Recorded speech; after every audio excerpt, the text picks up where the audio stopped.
મિત્રો એક્સેલ શીટની અંદર મારે અત્યારે અહીંયા 1 મહિનાની દરેક તારીખો દેખાડવાની છે. તો પહેલી વસ્તુ છે કે કાં હું મારી રીતે એ દરેક ડેટને આપણે મેન્યુઅલી જ ટાઈપ કરીએ, તો આ જે પ્રક્રિયા છે એ બહુ લેન્ધી અને ટાઈમ માગી લે એવી છે. તો એના કરતાં તમે ફિલ નામના ઓપ્શનમાં, બરાબર છે, એટલે કે તમે અહીંયાથી હોમ મેનુની અંદર જે ફિલ નામનો ઓપ્શન આપેલો છે એની અંદર જઈને સિરીઝ નંબર ઉપર જઈને પાછું ક્લિક કરો.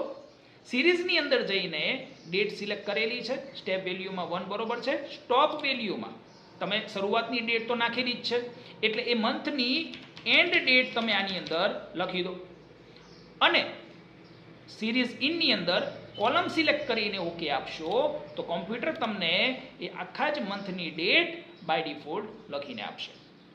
જો આ વિડીયો તમને ગમ્યો હોય તો લાઇક, શેર અને સબસ્ક્રાઇબ જરૂરથી કરજો.